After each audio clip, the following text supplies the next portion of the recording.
Guys, face forward now with your hands up. There you go. Let's go, Jake. How about a round of applause? Okay, guys, look forward toward the cameras up here.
At the Smoke in the City for BOXLIFE Promotions fight. We're ready to get ready for our first card. Welcome into the actual arena. We're going to welcome in Mr. Felipe Hernandez. Mr. Ramos is out of, it's 5'4", Hernandez with a record of 2-0. He'll be fighting out the blue corner. Listen, I'm really excited for this evening. A great opportunity to be here to commentate the fight.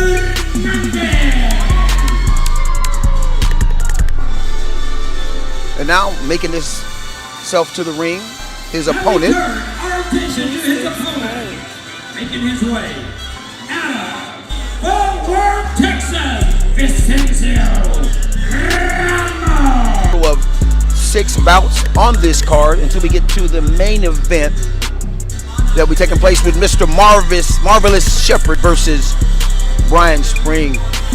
The crowd here today is very, very packed. I think we're almost sold out. Great excitement and energy in the air. We're actually coming live from Southern Junction, Texas nightclub, which is located in Irving, Texas. Good hospitality, great ambiance, great food. So again, we're looking for an awesome evening for this first undercard. Again, we're looking for a gentleman to come out. Mr. Ramos is out of Bedford. And hopefully we'll get a good 4 rounds of boxing. Should be something exciting. I'll be joined shortly by my color commentator, Roland Gamez. And now the announcements. Now we turn our attention to my left and taking your attention to the blue corner. This young man stands in at 5 feet 6 inches. As a professional, he knows no defeat. 2-0 in his reign. He weighed in at 121¼ pounds. He is making his way out of the mighty city of San Antonio, Texas. He does have 1 TKO, coached by Coach Chaco. Ladies and gentlemen, Felipe El Terrible Hernandez. Now we take our attention to the red corner and to my right. This young man stands in at 5 feet 4 inches, weighing in at 122 pounds. As a professional, he's had 2 bouts. He is representing the Freestyle Academy out of Fort Worth, Texas.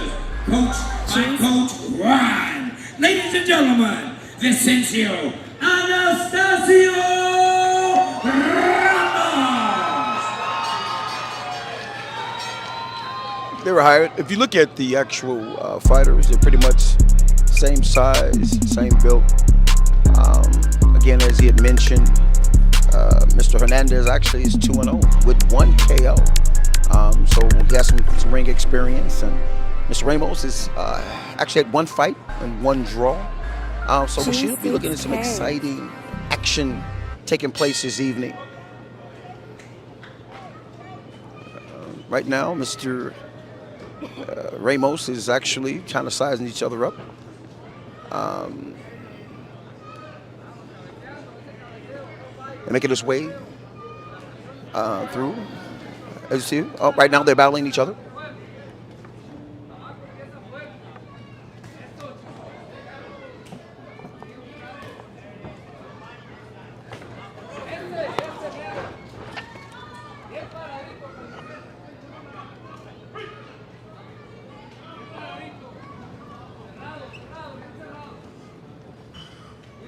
I've just been joined by the extraordinary, non-comparable, awesome announcer, Roland Gamez. Roland, what do you think about this fight so far? You know, right now, these young men are coming out. Oh, it was a tremendous left. Oh, damn, go.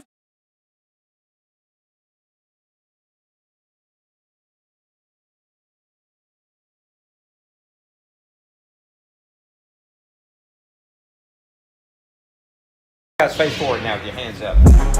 There you go.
At the Smoke in the City for BOXLIFE Promotions fight.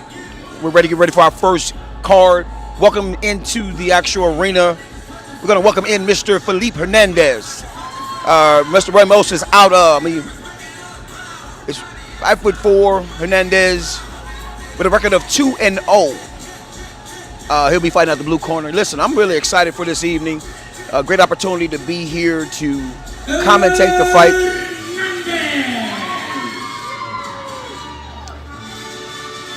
And now making this self to the ring, his opponent. Our attention to his opponent, making his way out of Fort Worth, Texas, Vicencio Ramos. Of 6 bouts on this card until we get to the main event that will be taking place with Mr. Marvelous Shepherd versus Brian Spring. The crowd here today is very, very packed. I think we're almost sold out. Great excitement and energy in the air. We're actually coming live from Southern Junction, Texas nightclub, which is located in Irving, Texas. Good hospitality, great ambiance, great food. So again, we're looking for an awesome evening for this first undercard. Again, we're looking for a gentleman to come out. Mr. Ramos is out of Bedford. And hopefully we'll get a good 4 rounds of boxing. Should be something exciting. I'll be joined shortly by my color commentator, Roland Gamez. And now, the announcements. Now we turn our attention to my left and taking your attention to the blue corner This young man stands in at 5 feet 6 inches. As a professional, he knows no defeat. 2-0 in his reign. He weighed in at 121.25 pounds. He is making his way out of the mighty city of San Antonio, Texas. He does have one TKO, coached by Coach Chaco. Ladies and gentlemen, Felipe El Terrible Hernandez. Now we take our attention to the red corner. And to my right, this young man stands in at 5 feet 4 inches, weighing in at 122 pounds. As a professional, he's had 2 bouts. He is representing the Freestyle Academy out of Fort Worth, Texas, coached by Coach Ryan. Ladies and gentlemen, Vicencio Anastasio Ramos. They were hired. If you look at the actual fighters, they're pretty much same size, same build. Again, as he had mentioned, Mr. Hernandez actually is 2-0 with 1 KO. So he has some ring experience, and Mr. Ramos is actually had 1 fight and 1 draw. So we should be looking at some exciting action taking place this evening. Right now, Mr. Ramos is actually kind of sizing each other up. And making his way through. As you see, right now they're battling each other.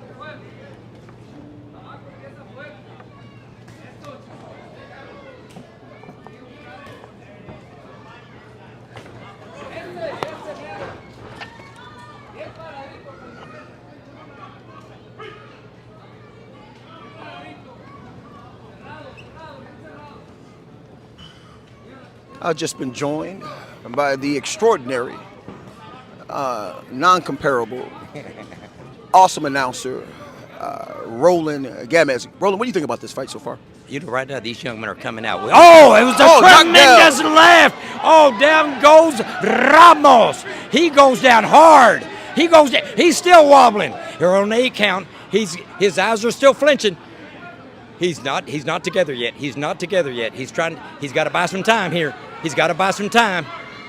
Oh, here he comes. Oh, he's down. He's down. He knew he was hurt, and that is Felipe Hernandez. Oh, it's been called off. Look at this. We've got a KO here. I got to get inside the ring. I'm going to let you go ahead and wrap this one up. Thanks, Roland. Appreciate that. It was a quick bout. As you saw, the gentleman, terrible, hit him with a couple of jabs straight to the face for a first standing 8. And then he went back in and finished the deal. Fantastic quick fight by Mr. Felipe Hernandez, who now moves his record to 3-0 and now 2 by knockout. So, ladies and gentlemen, we got some excitement coming right off the bat, immediately getting the attention of the crowd. And I'm saying we're going to be up for some tremendous excitement on this Thursday evening. Again, we're reporting here from Southern Junction, Texas nightclub located in Irving, Texas. We are actually part of the Smoke in the City Thursday night fight. We have a total of another 5 more cards soon to come.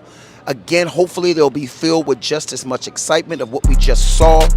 And you're going to definitely be in for a treat. As we know, we also are being brought to you by Semi-Pro Live. Always love to see great boxing, but what's even more important is to take care of boxers. It looks like our red corner, Vicencio Ramos is okay. Another round of applause for him right quick right now. A lot of courage to come in here. Your bout is called to a halt at 1 minute and 25 seconds of the very first round. Your winner by a technical knockout and still undefeated, Felipe El Terrible Hernandez.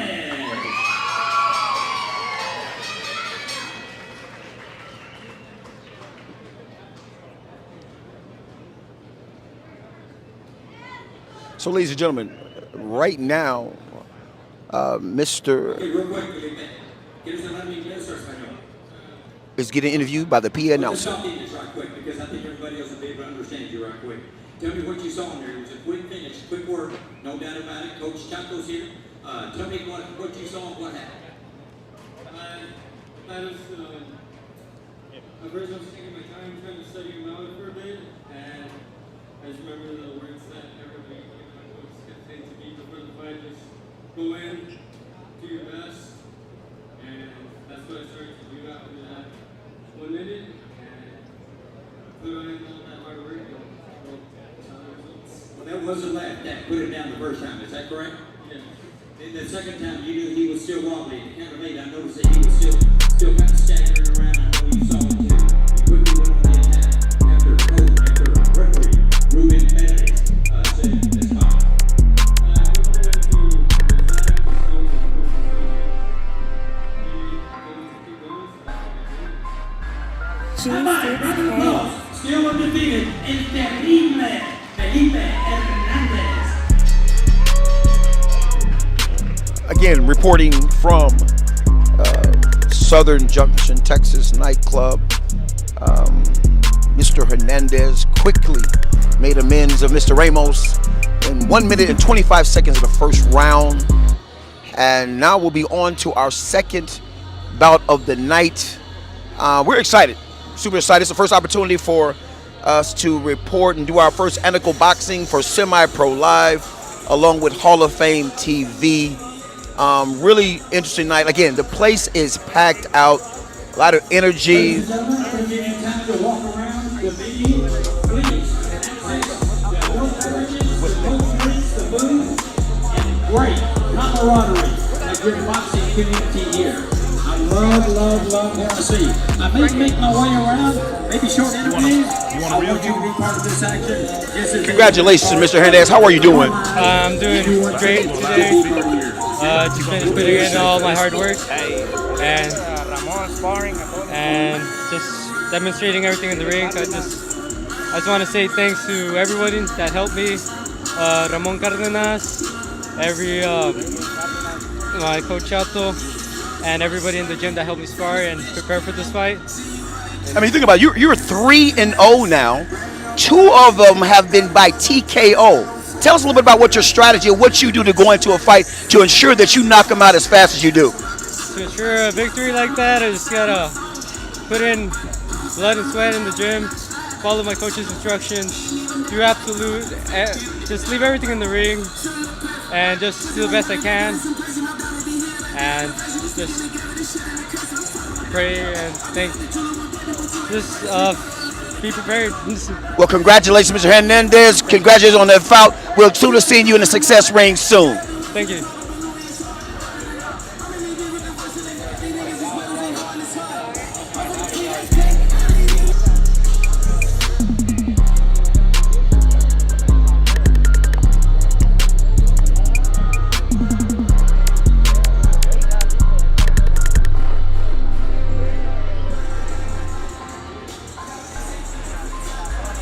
G6K.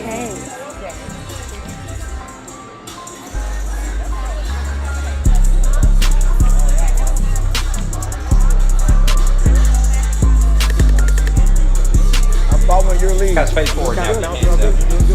There you go. Oh, he's still shaking at the 8. He's still staggering. I know, I gotta get it. That was perfect. He's just catching that shit. Oh, he's not well. He's not recovered. Oh, he's down again. Got it. Okay, I will learn. That's good commentating for you. When they can see it without seeing it. Got it. You see what I mean? Got it. Oh, he's still staggering at 8. He's still, like the way I said that was, at 8, he's still, I learned that from rolling now. I'm taking shit. all rolling shit. Guys, face forward now. Your hands up. There you go. How about a round of applause? Okay, guys, look forward toward the cameras up here.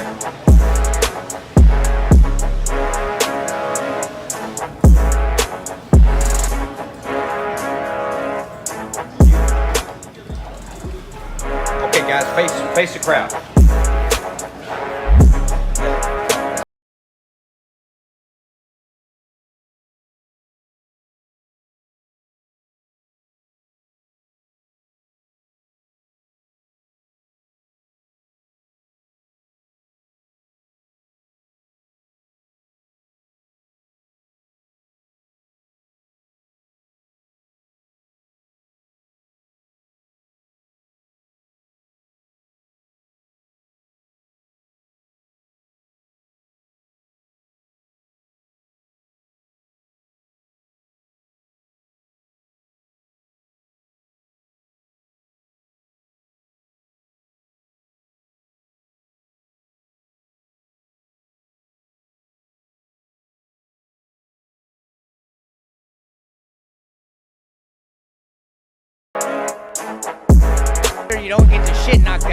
Right, right.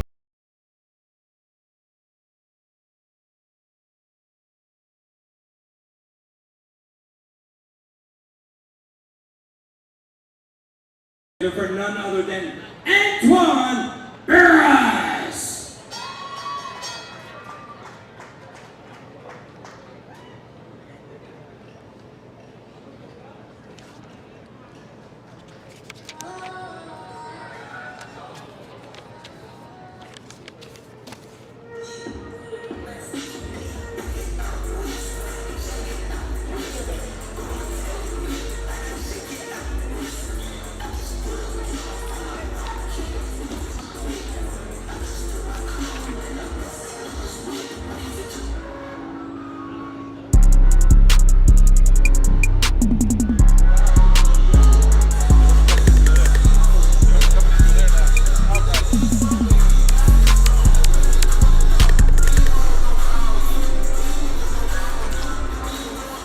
Antoine Barras. G6K.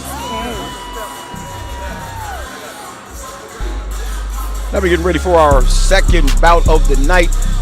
Just introduce Mr. Antoine Barras. Mr. Barras comes in with a record of 1 win, 5 defeats, 0 draws, and he'll be fighting out of the black corner. Mr. Barras right now is out of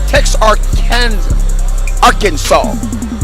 He is wearing the red cutoff. Making his walk of entry. Boxing out of the red corner. Making his way out of Arlington, Texas. Brandon White.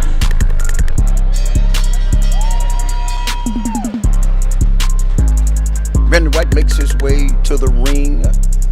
Mr. White has a record of 2 wins, 7 defeats with 1 draw.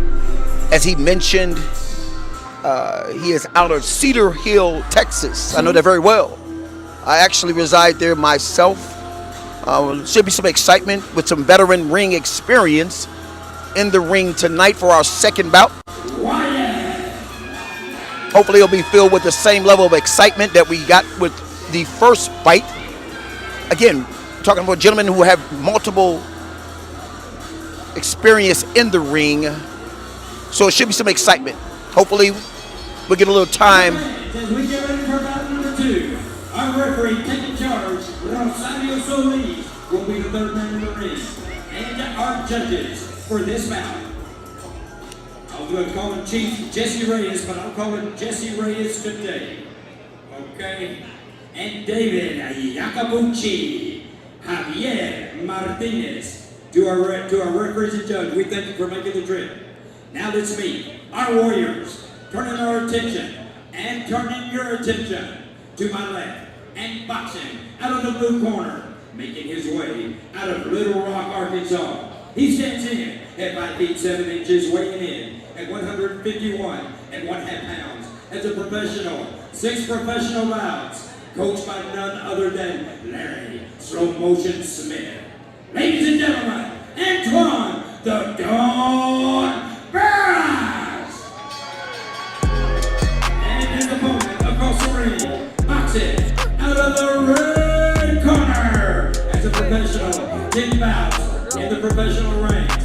He stands in at 5 feet 7 inches, weighing in at 161.25 pounds. He's representing MDF Boxing Gym, coached by Coach Eddie. Ladies and gentlemen, Brandon, the man, Ryan. This is 4 rounds in the middleweight division. Looks like it'll be an exciting time for the second round. As I mentioned before, we have a vast amount of experience that's actually in the ring today.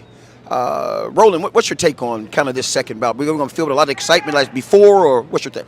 Well, my take is this. I've seen Brandon Wyatt box before. He carries a lot of experience, but I've always seen a wind problem with him. In other words, he runs out of gas. Now, the man across the ring from him, he goes by Dunn. He comes in out of Arkansas. He was tired yesterday at the weigh-ins, came in a little light.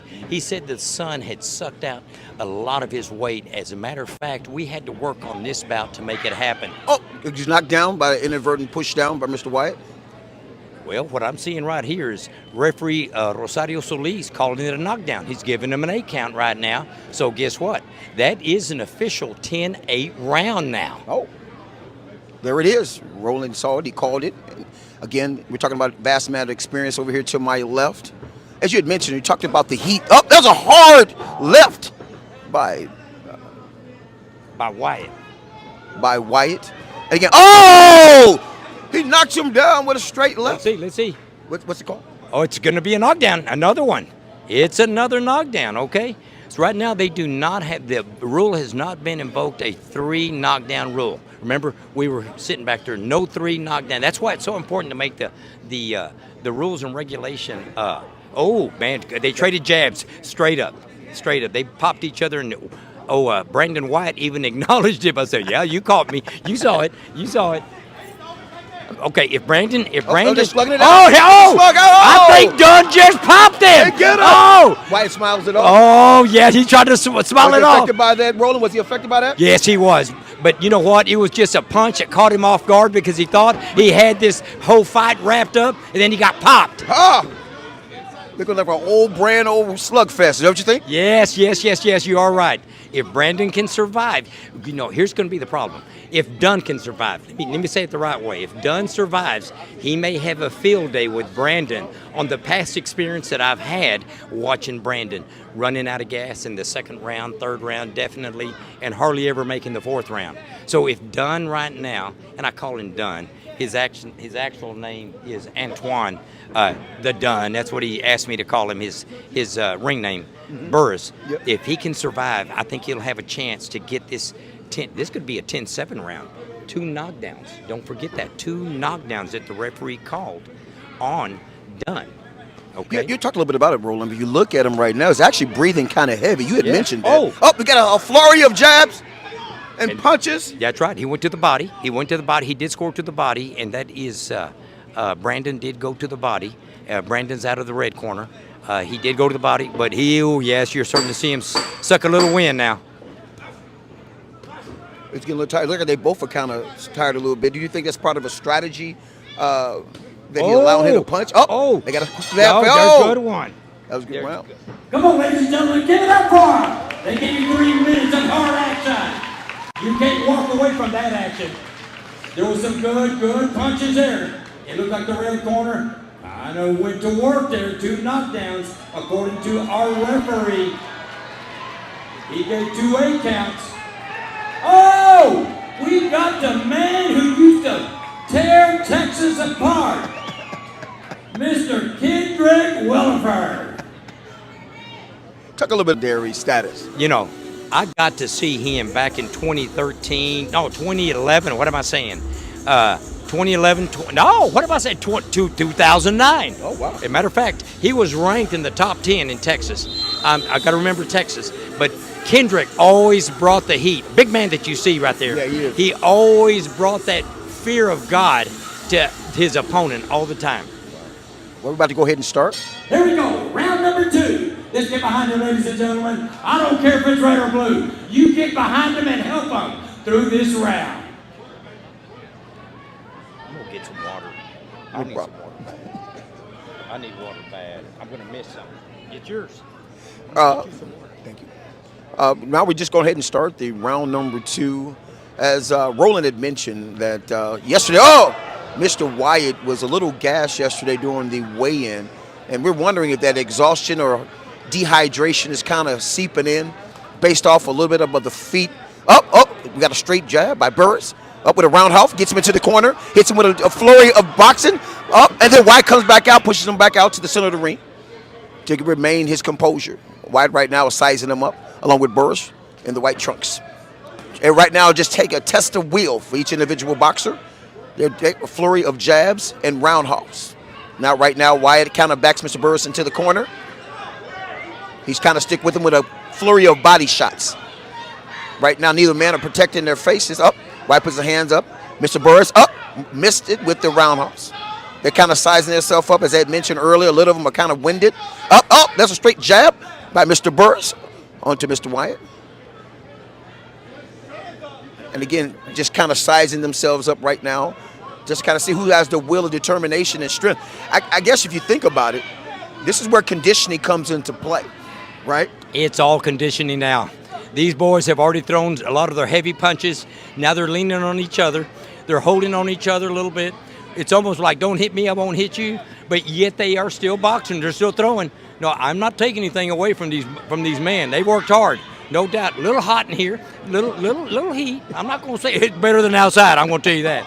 But yes, you are right. But Roland, you had mentioned that if Burris can stay in there, you believe that his conditioning will outlast Mr. Wyatt. Well, I think he has a better chance of winning. Okay. And the thing is that Brandon now has thrown a bunch of his heavy punches. Now, the conditioning of Dunn, don't forget, I told you, he came in underweight. I hardly ever see a boxer come in 5 pounds underweight, okay? Contract weight was 165. He came in at 153. Wow, that's substantial. That's substantial. That's 12 pounds under. So I said 5, now I'm talking 12. So that's another weight class. But what Brandon Wyatt did, he lost the weight to get within what we call TDLR, Texas Department of Licensing and Regulation, where you can still make a bout happen. This is the last 10 seconds here. Let's see, we should see a flurry, but we're not. They're out of gas. Oh, no. Wyatt gets with a round out. Oh, they're jabbing each other. Oh! Round 2, both men are still standing as they size each other up as they return to their corners. Come on, fans. They're working hard. They're halfway. There's no gas stations in sight. You are the only fuel. You are the only determining factor. There's another factor in the ring. Round number 3 coming up. For those of you who didn't see it. Round number 3. Okay, let's get back to the fight now. You need to get these young men through, ladies and gentlemen. Who thinks that red corner's got it right now? Red corner! Here we go.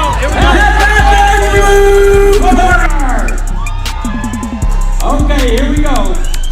This is the 3rd round of the scheduled 4-round bout. Rosario Solis, your referee in charge. As you mentioned, these gentlemen are now coming out for round number 3. Roland, we talked a little bit about the conditioning, about the White Trump's coming out severely underweight. Yes, underweight. You know, that works for him, and it works for him and against him. If he's coming in underweight because he's dehydrated, that's bad. If he's coming in underweight because he's really worked hard and got himself conditioned, it's going to work for him. So I don't know him well enough to be able to understand. He got a fall! Down goes the Don. The Don.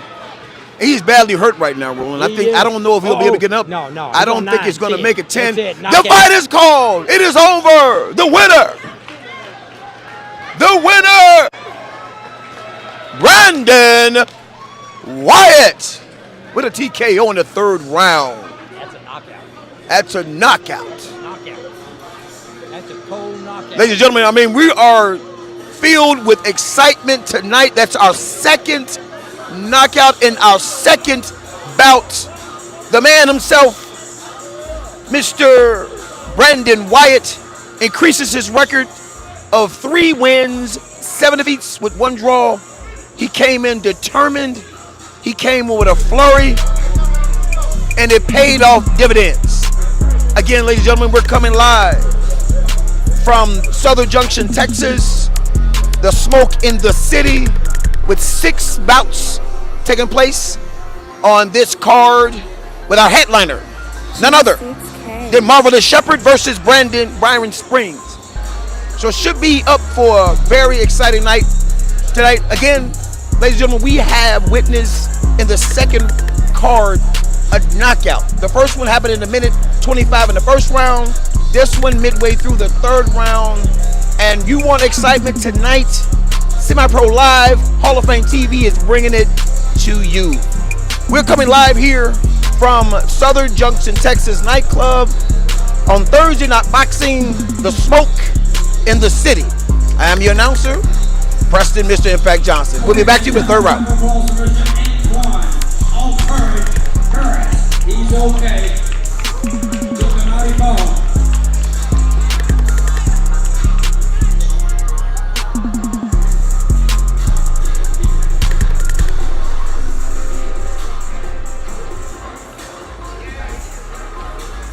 G6K.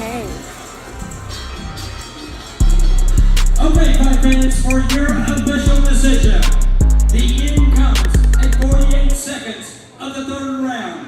Your winner by knockout out of Arlington, Texas, Brandon the Man Ryan.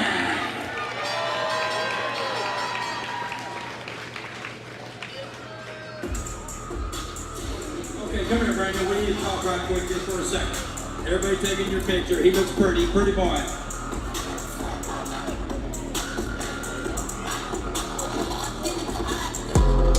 This block's over here. They want to get a hold of you right here. Okay? We're streaming live right now. So we're going to interview Mr. Brandon the Man. I just named him that. Wyatt. Okay, Brandon, let's talk right quick. We've known each other for a couple of years, maybe about 10 years. Longer than that, you're right. You are correct. Brandon, I see you come up the ranks, and it was quite obvious your experience showed right here. Tell me what you saw where you were able to handle and deliver a knockout. Tell me what you were seeing. I saw him slowing down after the first round, and I just saw him to play shit, throw my punches, put a power punch out of him. Well, it was a surprise to me to get 2 knockdowns in the first round. I know he came in a little light. We know that. We were talking about that, but he came in Very light. Yeah, he came in very light. But anyway, Brandon, you saw him, you started working the body, and I noticed that. Did coach tell you that, to just work the body and just kind of cut him down? Well, he just told me to work my angles. He was a southpaw, so I saw him switch up a couple times.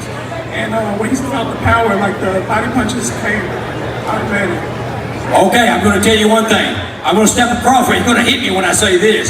He popped you in the first round, baby. I saw that one. I saw that head go back, and what you went, oh yeah, you got me. Tell me what happened there. Let's go. Hey, that's part of the sport. Okay, how about some last minute shout outs? I want to give a shout out to Kel's Visuals for the trunks and the shirts, MDF Madden for the facility and the coach Eddie, and all of the people that came out to support me. I love y'all. Thank y'all. How about it? Let's show some love back to this man, Brandon Wyatt. Now, on your feet. All right. Ladies and gentlemen, we're going to take a short pause for the calls. At this time, go ahead and make your way around the venue, and let's take a short pause. When you came into this bout, you knew you were determined. You knew that your opponent was severely underweight, and he kind of woke you up in the beginning. What was your strategy after you got that first hit to get consecutive knockdowns in the third round? I just saw that, like, I felt like I was, like, probably taking him for lightly after those 2 knockdowns, and that punch that he hit me with, it just woke me up, and I was like, let's go, let's get it. Yeah. So I sit down on that mouthpiece and got him. So how are you dealing with the conditioning right now? That's 107 degrees outside. I know it's hot in here. What is your strategy to stay hydrated so you can get in the ring to make sure your conditioning is up to par? A lot of water, and I was built for this. I noticed that the other day at the weigh-ins when I had to cut some more weight because my fighter came in underweight. So I was out there in that heat, and I was like, you know, I did this before. I got it. You know, this me. Like, I'm built for this. So, real quick, what shout out do you want to give out to the folks back in Arlington, Texas about getting this TKO in the third round? Man, I want to thank everybody who showed me love, who helped me out, who helped with my kids, my training, my sponsor for the trunks. I thank everybody that came out that wanted to be here. I love y'all. Congratulations, Mr. Wyatt. Great job, sir. BOXLIFE Promotions. Guys, face forward now with your hands up. There you go. Let's go, Jake. How about a round of applause? Okay, guys, look forward toward the cameras up here.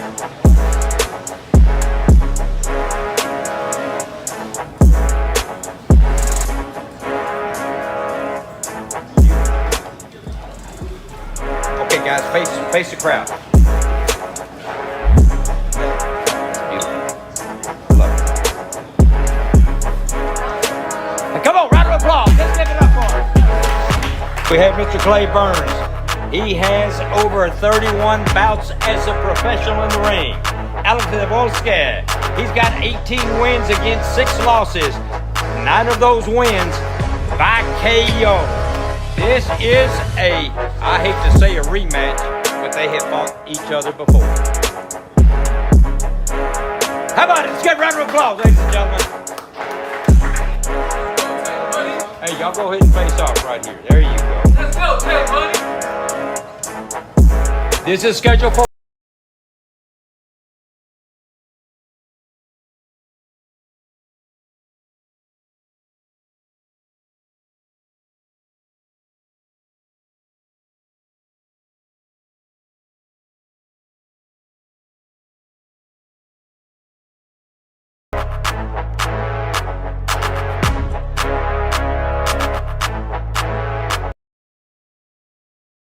coach. Yes, sir. Yes, sir. Yes, sir. If somebody hits a thermostat real quick, all of a sudden it gets hot.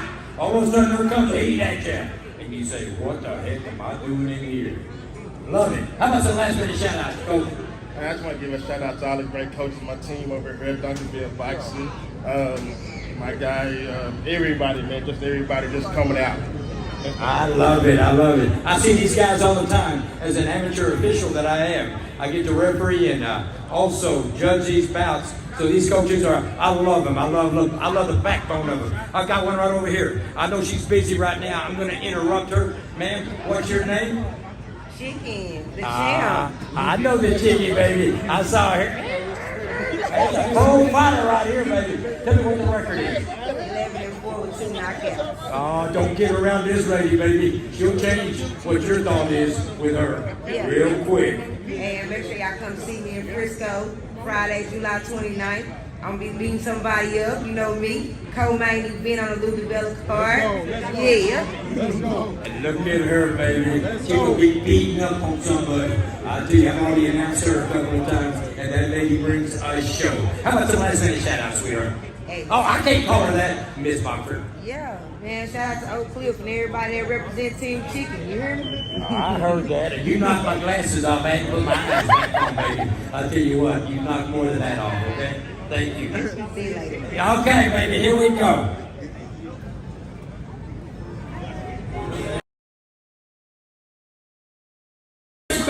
Bout number 3. Now, making his walk of entry and turning your attention. He's boxing out of the blue corner, Alberto Hernandez III. G6K.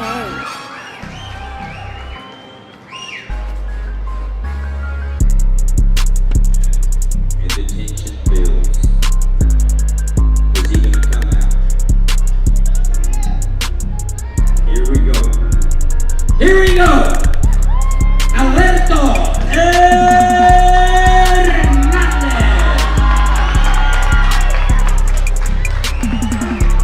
Dressed in black. For whose funeral?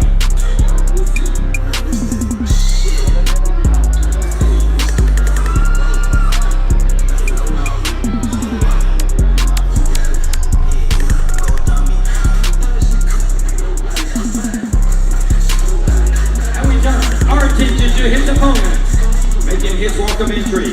Boxing out of the red corner, Guerrero. G6K.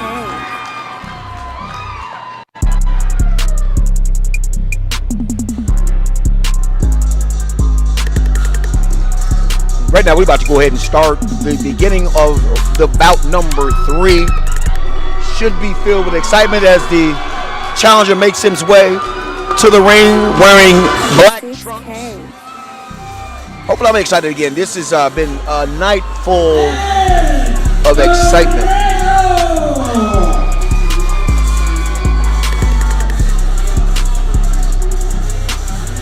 And again, this happens to be Guerrero's professional boxing debut.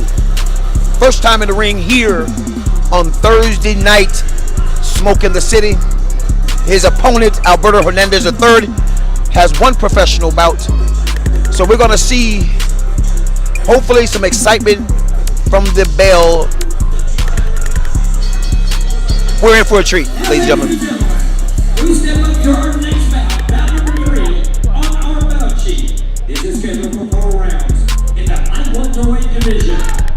Now listening, our heroes. Turning our attention to the blue corner.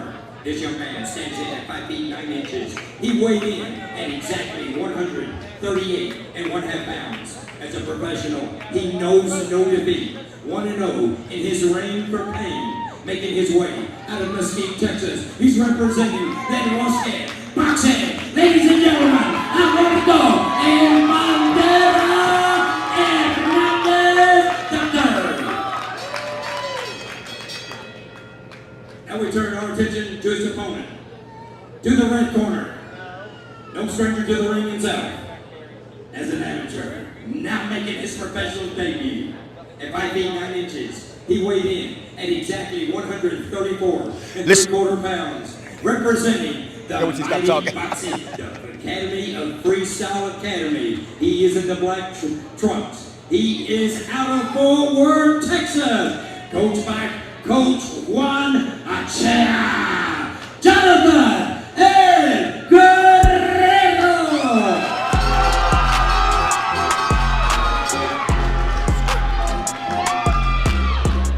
Should be a spirit. Ruben Fernandez, our referee in charge at the sound of the bell. Jesse Reyes and David Yacobucci and Javier Martinez, our judges. What you want to look at? For this match. Should be an excitement bout for bout number 3. Again, as mentioned, Mr. Guerrero will be coming in for his actual fight debut. And so, Roland, when you look at people that's fighting for the very first time, what are some of the things that you think are good at, or some things you know they probably need to look out for? Well, the one thing that you have to remember, even though they're making a professional debut, what is he coming out of as an amateur? Is there an amateur record? Is there a heck of an amateur record? Is there no amateur record? So I think right now, look at him. He is showing some skill right here, some boxing skill that lets me know that he's been in that ring before. No doubt about it. But, oh, see there? Good left hook. Good left hook by the... Oh, God, I got to get his name right. The pro debut. Guerrero. Oh, Guerrero's looking good. Oh, hits him with a straight shot. He's looking good. He's looking good. But Hernandez is not backing up. Out of the blue corner, Mr. Hernandez is standing still. Look at this. You could almost fight this one in a phone book. No one is backing up. There's some lateral movement. That's different than backing up. Lateral movement means he's looking for the angles. He's trying to see how he responds. Oh, good overhand right by Guerrero. Oh, Hernandez, he's got his work cut out right now. And it looks like these men are in shape. No doubt they are in shape. Look at this. See the way he's planting himself? He's sitting on his punches. He's sitting down. Guerrero is sitting down on his punches. That means that man has been in the ring. He's not throwing arm punches. He's actually taking the punch from the bottom of the soles of his shoes, from the balls of his feet, going all the way up through his legs, through his backside, through his back, out through. Oh, he got caught. Hernandez is not backing up. Look at this. Oh, good body shot. Good body shot, yes. So if you look at it real quick, I mean, Hernandez is actually taking those hits from Guerrero. I mean, they're not even really affecting him. Well, you don't know the long-term effect of it. While he is taking and he's not showing any big effect, there is going to be a long-term effect, especially if they're an effective liver, a good kidney, a good pancreas, a good shot to the stomach. It'll take its toll because we're not made like that. Mm-hmm. Sure, we're made to be in shape, but we're not made to take that kind of punishment. When you talk about amateur record, not really knowing, when do you think it's a sign that we're in amateurs turn professional? What is that thing that says I need to become a professional? You know, it's first of all desire. You got to have that desire, because when you step up from amateur to pro, the weather changes. I mean, I'm talking. You're here to knock off somebody's head. You're here to stop him at all costs. Oh, here comes Hernandez! Hernandez! Oh, he is staying up there on him. Oh, good. It was a little pop shot. It wasn't solid all the way. Oh, look at this. Great little end for Hernandez. He may have stolen the round if there was any question in any judge's round there at the end. That's what I think happened. Exciting round, ladies and gentlemen. First round. How about it, ladies and gentlemen? You came for that.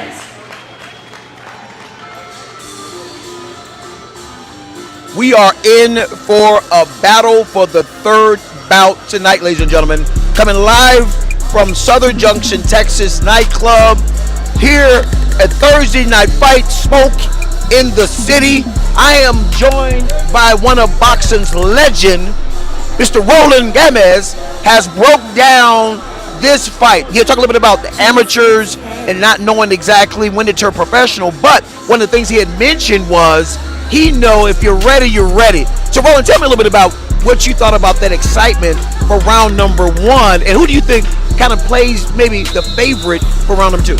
I would say right now that Blue is coming out with a little bit of what do you call it, confidence. Yep. That he finished up big, but we're going to see how that plays out.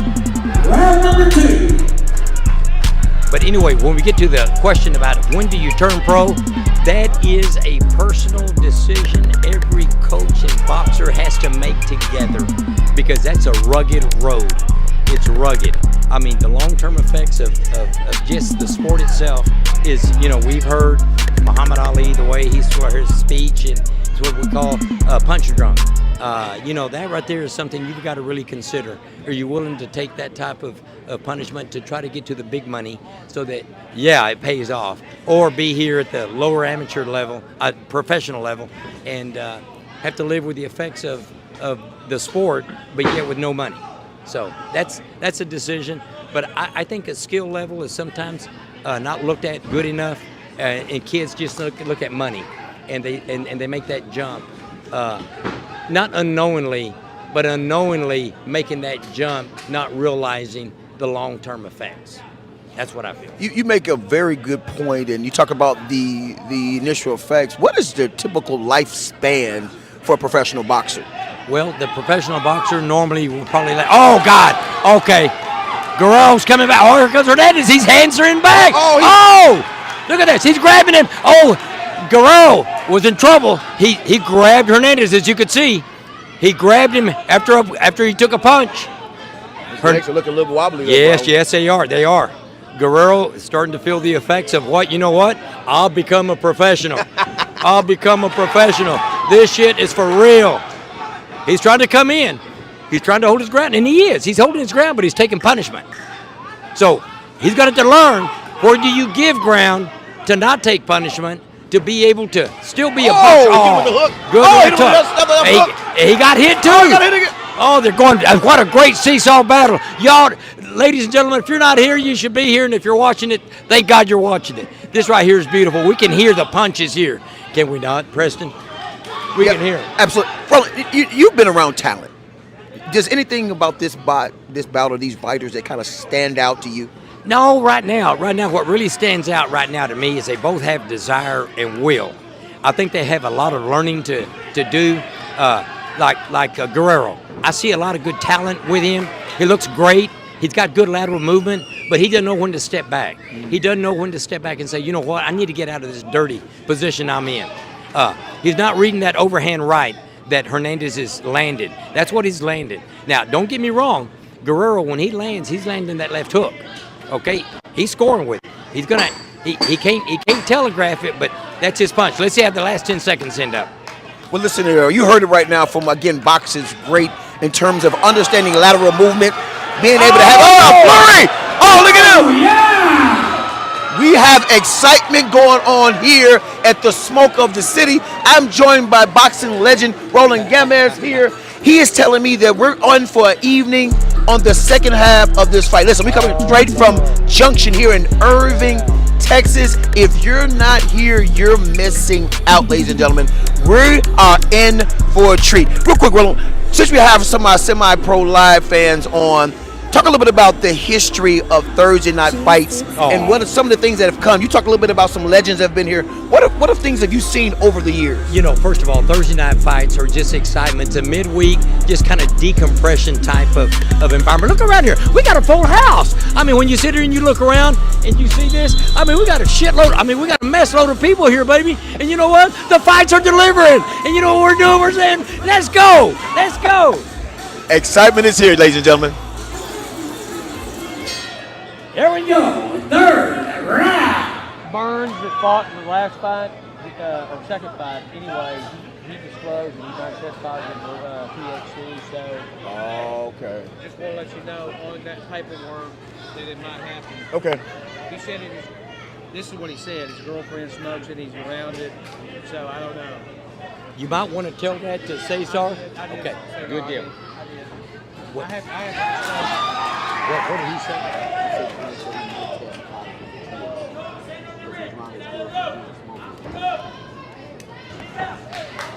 Ladies and gentlemen, we're out here now getting into round number 3.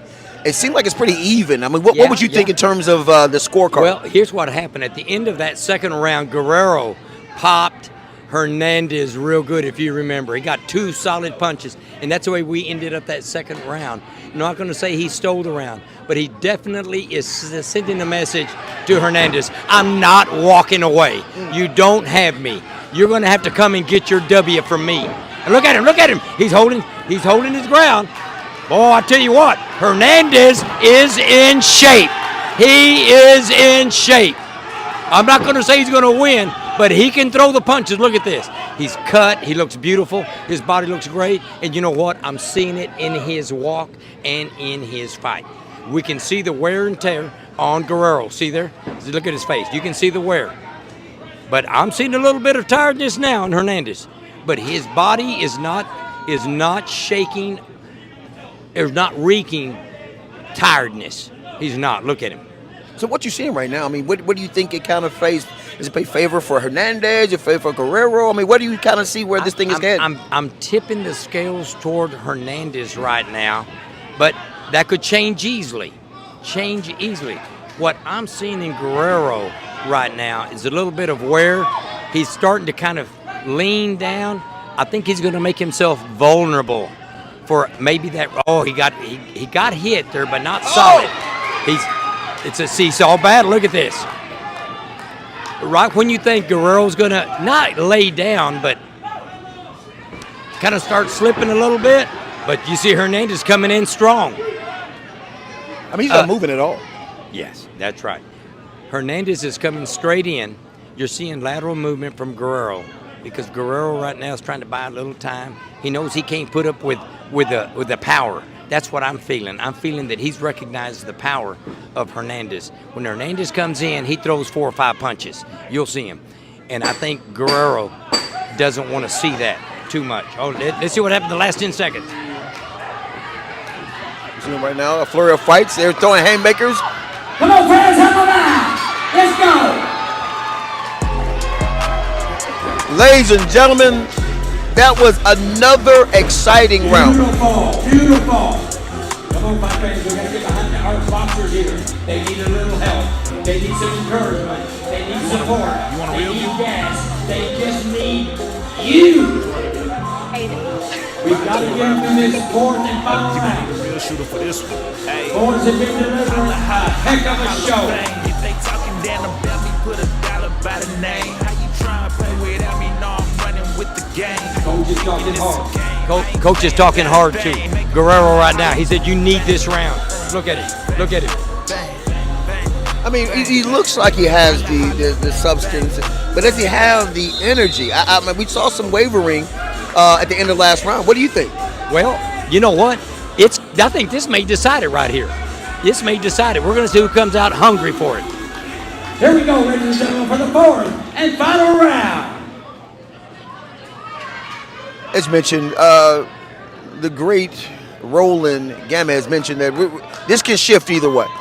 Right now, the first 3 rounds are pretty even, and he said right now, if Guerrero comes out with a good showing, Roland, you stated that it may tip in his favor. It may. But it's going to... Oh! Oh, he kept him with a straight left. with that little left hook right there, but it hit his glove. I thought it landed. He went to the body, but Hernandez blocked it with that right elbow. See how stiff that jab is coming out of Hernandez. He's still planting himself. He's trying to, oh, good little jab. He did land that one, that first one. The second one missed. Let's see. Guerrero's going to have to do something real exciting here, I think, to take this. Oh! Good Look at that left surprise you. I told you. Oh! There it goes again. You hit him again, There it another goes one. Again. Oh, that wobbled him a little bit. Let's see. Let's see. Guerrero's got to stay in Guerrero there. have him? Come on. Does he, oh, here they go. Hernandez not backing up. Not 1 inch. He's not backing up.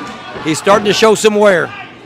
But they're both, hey, well-earned, deserved wear being shown. These boys have put on a show. You can't take nothing away from them at this point. I mean, dude, oh, Guerrero hit him another straight left. Another left. I mean, how's he looking right now? Does he have to finish with a flurry, or what does he need to do? He got to knock him out, or what did he do, Roland? I don't think he has to knock him out. I think if he just has a good showing here, he might be able to sneak this thing out. I still have a Hernandez, God, just something back there in the back of my mind has that Hernandez. I just like the way he is going straight forward, and he's capitalizing, and he may steal the fight from the standpoint of his flurries that he throws. Well, you can tell he's been trained pretty well in terms of their body shot and floor presence. Oh, he hit him another with a flurry. Guerrero stepping up now. Oh, see the way he's doing his lateral movement. Let's see if he can kind of catch him off now. Here came Hernandez. Hernandez still staying in there. He's not as sharp and clean as he was the first 3 rounds. He is staggering a little bit there. Boy, his hands have come down too, if you look.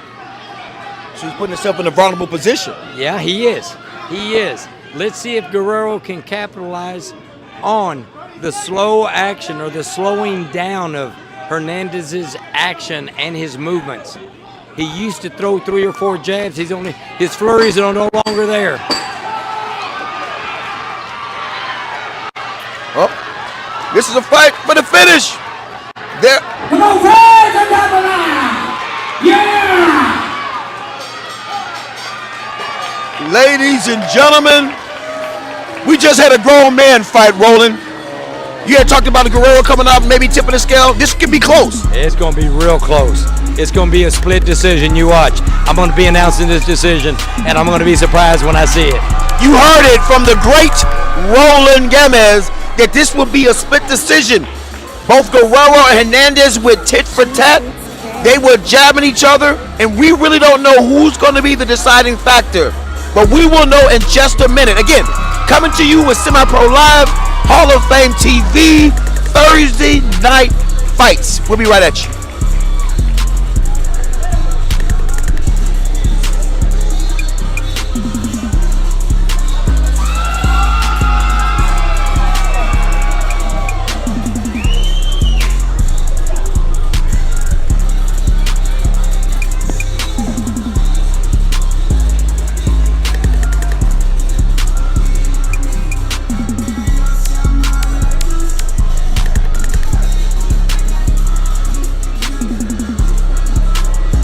Ladies and gentlemen, I tell you, we have been in for an exciting time this evening.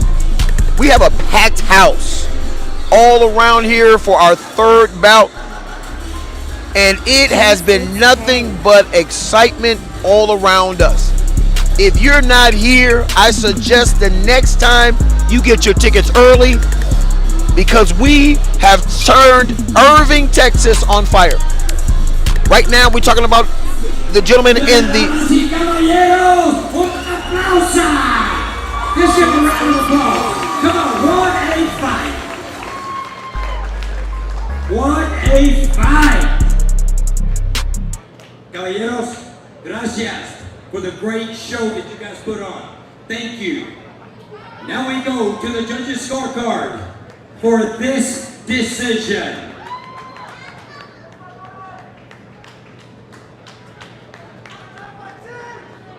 Judge Javier Martinez scores it 39-37 Jonathan Guerrero.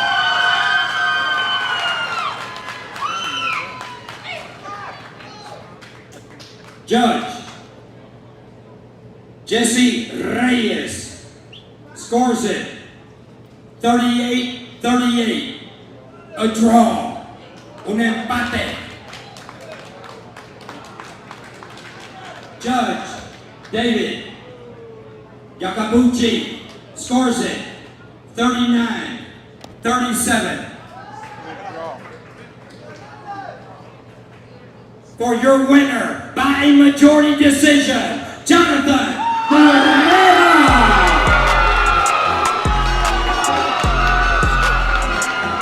Did he get it? Did he get it? No, what you think? You a legend. You other guy. You want a real view?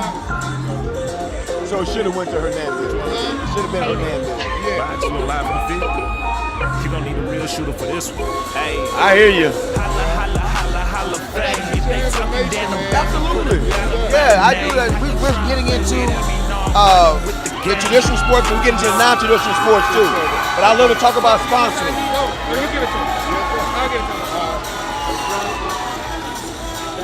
Hey, Jonathan. I just did my show Thursday. So we definitely have some Oh, absolutely. Please. Yes, sir. I'm gonna get you information. No insult to the family. They got him on screen, but he's talking to you. Okay, Jonathan. I'm going to be candid with you. I thought you were behind there for a little while. That's what Pero I ¿qué love pasó? about rolling. Todo se That's cambió. what I love about rolling In right round there. number 3, I'm gonna be honest baby. with you. Se cambió. The second, That's into the what I second love round, about you it stole right that there. second round at the end. You know that. You know that. I think I finished for the last round. Hey, good fight, man. I feel like I was losing the first one, and then I caught back on the second one. It happened. Es como yo te iba a decir. Perdiste el primer round. You know that. You lost the first round. That's in my book. Okay, pero ¿qué pasó in the ring? What did the coach tell you? I'm gonna put mine on. Que Hold se on, watch. cambió todo. What changed everything? I'm gonna take that one. They don't know. Boy, you tell me, I feel like a king of Christmas. Oh, been here, just been out here, yeah. Oh, bro, we got you, man.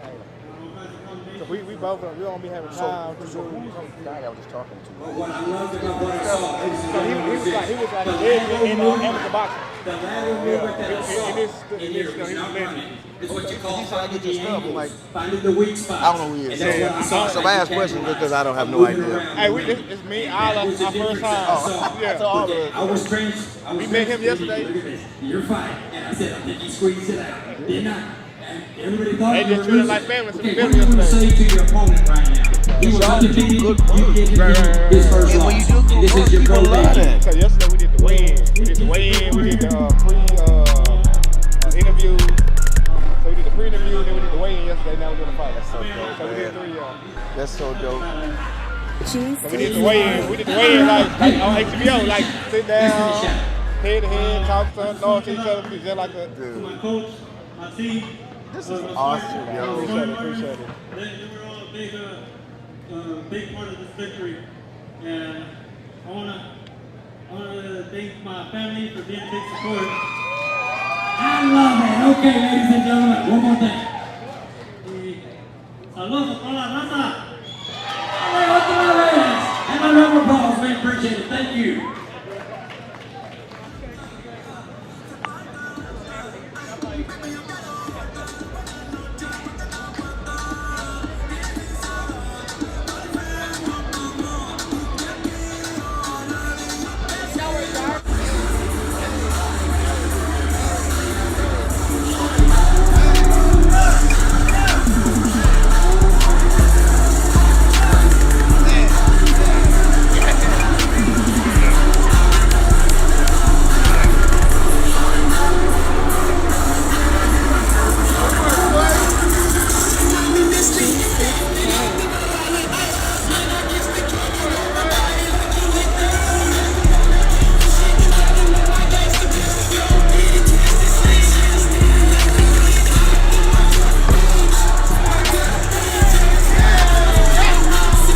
You know, ladies and gentlemen, we're here live at the Southern Junction, Texas, for bout number 4. And we got some veterans in here fighting on this card. Mr. Clay Burns. Our attention during the moment. Boxing out of the red corner, out of the mighty city of Mesquite, Texas, Alexis the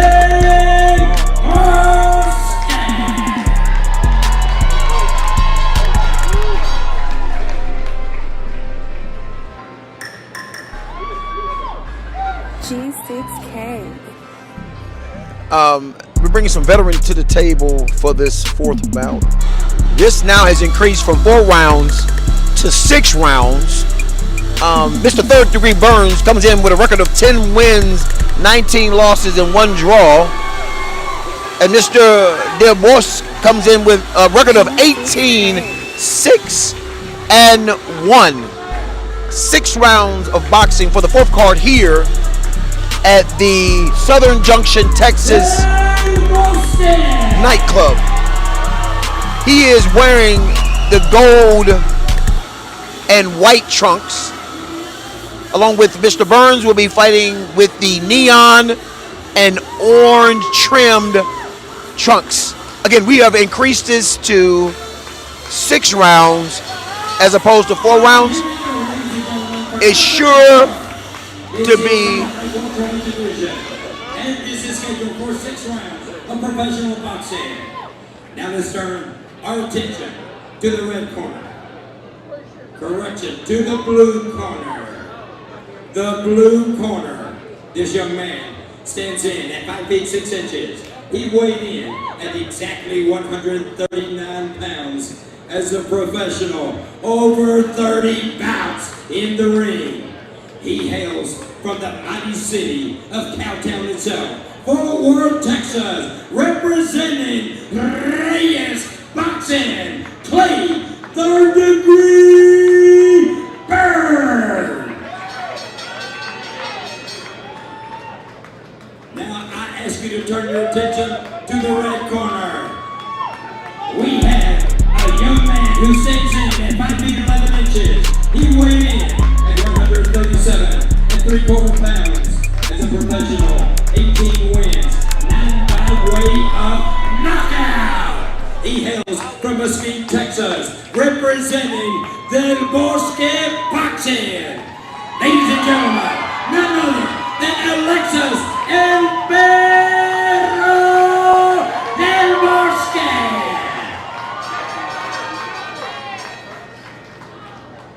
Your referee for this bout, Rosario Solis, Jesse Reyes, David Yakabuchi, and Javier Martinez are judges for this bout.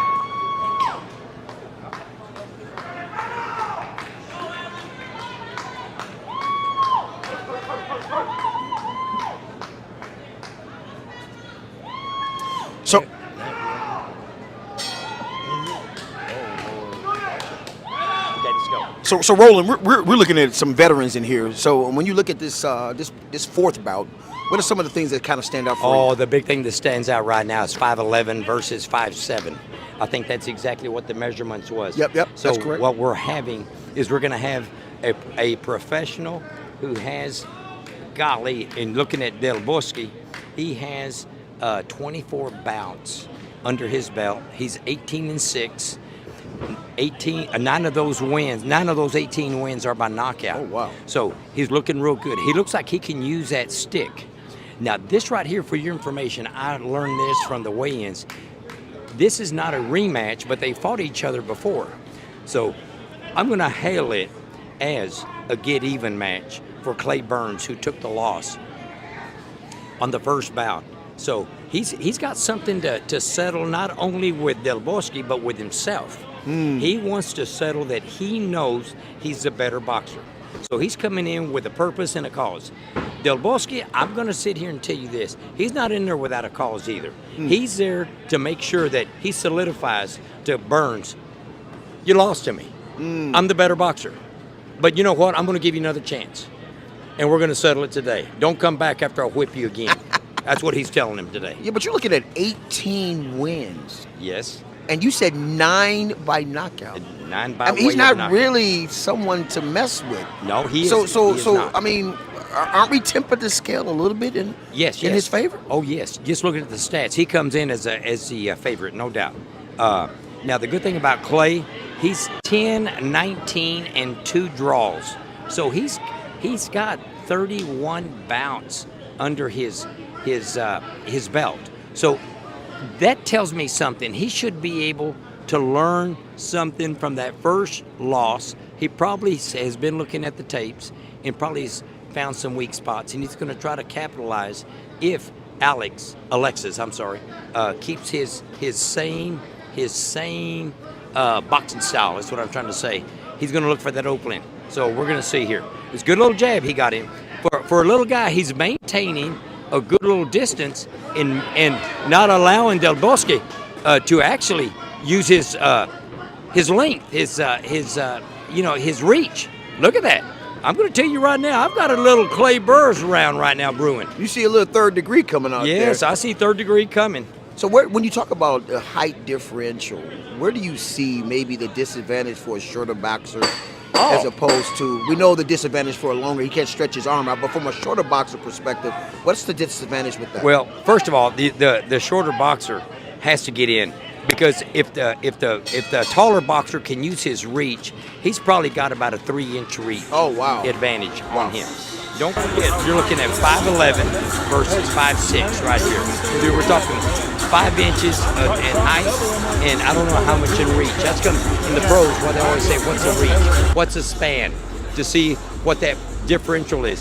So I don't think Del Bosque right now is using his reach the way he should. I do not. And the way you do that is watch Muhammad Ali. Oh, God. A master. A legend. He could hurt you going backwards. Everybody says you can't hurt somebody going backwards. Talk to the boys that got knocked out going backwards. Shit, they'll tell you. They will tell you. You heard it from the boxing aficionado, Roland Gamez. He talked a little bit about the height differential can be an advantage or a disadvantage, but he saw the conviction coming in from Burns about he's determined because he didn't like to take that L last time. And so it looked like he had some energy when his legs. I mean, do you think it's going to be an advantage for him? You think he's going to maybe tip his hand too soon? 'Cause this is 6 rounds now. Yeah, you're right. 6 rounds is a lot of boxing. And, I think Alexis right here is smart enough to know that, he got through eating a jab. Alexis, you got through eating a jab. You saw that. Popped his head back. He's taking a little bit of he's not fighting on his. He's taking another one. I'm seeing another Burrs round brewing right here. And Alexis is fighting flat-footed when he should be dancing and moving, using his lateral movement. But he's not right now. He's staying in the pocket. And who should stay in the pocket should be the shorter guy coming forward. And Alexis is letting him come in. And so let me ask you a question. Does it look like Alexis is maybe being a little cocky? You understand that he's not doing his stance, he's not using his height, he's not using his leverage. It's like he's taking Burns for granted? Well, I'm going to tell you one thing. I know some personal information. He's had a baby. Okay. And they're right back over here. You can't see him from here, but you never know how the weather changes when you have a baby, So again, just talking a little bit about the advantage of Alexi as opposed to Burns. Alexi being, we're talking about a 7-inch height advantage, but we also talk about Burns, who lost to Alexi in the previous fight, and looking for a bit of redemption and ultimately really revenge. And so right now he's holding his own. And Roland, you had mentioned just really about, he caught him with a jab with the left, but you saw Burns shook it off. Yeah, he sure did. Oh, look, he popped him. He got a little punch in there while they were trying to they were trying to clinch right there. Burns popped him right in the face right there. You saw it. So he's letting them know I'm not going anywhere. I'm here. Look at Burns standing in the pocket. Let's go back real quick about that emotional impact you think that it has on a boxer with the baby and all that. How much of a toll does that play on coming into a fight like this? You know, the thing is, I never fought, but I know as a dad that there is some pressure on you, you know, and you're trying to provide for the baby. You're trying to take care of your probably want to fight and maybe can't get in the ring because you're torn between three lovers: your wife, your baby, and the sport. You know, so you know, it's just a hard. You know, I know that it takes probably a toll different ways on different people. How about that? Well, Burns is standing in there. We had a pretty good two. So far for the 2 rounds, what do you think? I think I've got a Burns. I think I've got Burns by a bit. I mean, just by a small bit. It's just like I told you, the other one's going to be a split. What you call a majority decision. Another way of saying a split decision is that one judge saw it as a draw, and then 2 other ones saw it for the winner. So that we call that a majority decision. Now, a split decision, a true split decision, goes one way. One judge goes one way, and the other 2 judges go the other way. So we've got 3 that have been split. In a majority decision, you still have 3 that are split. Wow. But they call it a majority decision because one scored it a draw. Well, I appreciate that. That's important. Yep, here talk a little bit about the knowledge of how boxing is judged. And again, we appreciate you talking to our viewers about that, Roland. Sure.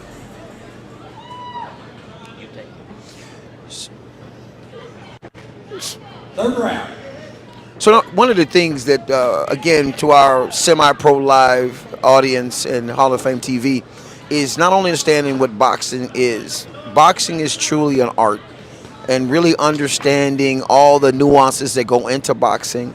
And Roland, again, boxing legend, had just broke down a little bit how the boxing world judges. We talked a little bit about, we know about the knockout, we know about the decision, but understanding what the split is and the majority split. And so we have to really be educated on really what that's about to really understand the art of boxing. And Roland, we do appreciate you kind of really educating our audience. We're fairly new to this environment. Where can they really, our audience can kind of maybe pick up more information about boxing? Should they watch more? Should they attend? I mean, I think it's important to really understand the lesson of what boxing brings. Where can our audience can familiarize themselves more about the world of boxing outside of the ring? Well, one of the, I hate to say this, but you know that AI, artificial intelligence? Yes, sir. You know, I have got on there and put my little boxing knowledge to it. But, you know, whenever you start asking Google, AI, whatever, what's a majority decision in boxing? What's a split decision? What's a unanimous decision? What's a knockout? What's a TKO? A technical knockout? You know, you don't reach the count of 10, so to speak, but, hey, it's over with. And you want to, for the safety of the boxer, you want to keep them, you know, intact. So it's a TKO, a technical knockout. So going through, maybe, I hate to use the word Google, but once you get that what you call theoretical knowledge, then you put the technical aspect by coming out here and you start seeing, you go, oh, that's a TKO. Oh, that's a knockout. Oh, what's the ring announcer say? Majority decision? That's not a split decision. That means we have a majority decision. 2 went one way and 1 called it a draw. Oh, good body shot. Well, right now you see Alexi is giving Burns. Alexis gave him a body massage with some, oh my goodness. Uh-oh, I think he's wearing him down. Is Burns getting wore down? I think he is. Now, Roland, you had mentioned one thing that was really interesting about the fact. Oh, he hit him with a body shot. Another body shot. Right, yeah. Those are going to show a lot of wear and tear. Watch this. He's not going to come forward the way he was. Watch this. Oh, get him with the jab. See, he now went upstairs after going downstairs. Now, Burns doesn't know where to put his hands. He doesn't know where to put his hands. He can't hit. Is Alexi in trouble? In trouble? No, Roland? no. Alexis is not in trouble. He is not. What he was doing was there at the end. He knew he had him hurt, and this guy was just wailing away, and he was just trying to just dodge the shots, which he was. He wasn't getting hit. Ladies and gentlemen, you heard it from the great Roland in terms of we interpreted it as being in trouble, but he wasn't. No, he wasn't. he was pretty much dodging his shot because he knew he had him. Yeah, he already had the rounds. He just kind of sitting there moving around. Now that right there, I'm going to tell you, was a Del Bosque round. So that now shifts a little bit for that last round in his favor. Are we looking at about 2-1 right now? I'm still looking at Burns maybe taking the first 2 rounds, remember? Yep, fair enough, fair enough. Again, we're looking at some excitement today, folks. We're going into our 4th bout and going into the 4th round. Here we go, ladies and gentlemen, for the 4th round, scheduled for 6 rounds. Now, one of the things I think was interesting for our audience, you talked about Burns having over 30 bouts. Right. Does experience play any factor when you're going against a much bigger, much more victorious component? Yes, it does. It does. It gives him some boxing. He's leaning on him right now. So he's actually trying to wear Del Bosque. Now both these guys are fighting in a phone booth now. They're not backing up. And that right there works in Burns' favor. I'm not going to say that makes him a winner, but it works in his favor because he has the shorter arms. And he didn't have the long arms coming in, which Del Bosque can use the extension of those good long arms that he has, and that allows now Burns to stay right there with them shorter arms and work the body. Now, don't get me wrong, Del Bosque can fight inside. He can fight inside, but that's not where he should be with this kid. He's letting him be in the fight. He's allowing Burns to stay in the fight a lot closer. See the way he is? Right here, he's staying right on him. Hit him with the hook, he hit him with the hook. So you call this the phone booth. Maybe explain to our audience, what is the phone booth philosophy? What that means is that these boys are so close together, they don't need a whole round. They don't need a whole ring. They just put a phone booth out there. They're not going to move outside of that phone booth. They're going to stay right there. They're not going to move away from each other. They're not giving up an inch. They came to fight, and you know what? There ain't no way out. That's a phone booth fight. Look at him. Look at him. There ain't no way out there. Look at him. Look at all that empty room of that ring. They don't need that ring, do they? They need a phone booth. They're just missing a couple of quarters, huh, Roland? Yeah, that's it. It's a pretty competitive fight right now. Oh, very competitive. If you can look at the right cheek of Del Bosque. Okay. He's starting to get a little shiner over there. Okay. Great catch. I haven't noticed that yet. I've been looking at the body shots. You know, they've been working each other, hammering each other's body. One thing you had mentioned, which we're very fascinated, you talk about film. Is that something new to the boxing world, or have boxers been watching film or just over the years? Well, yes. If you go to YouTube, you will see. Oh, I don't know. With the left. Shit, man, I tell you, saw chins going up, hair flying, God, sweat flying. Oh, see, though he's trying to come in like this. He's doing a little peekaboo. This is old school fighting, but it's working. It's working. Hit him with the left hook. That's Burns doing his work.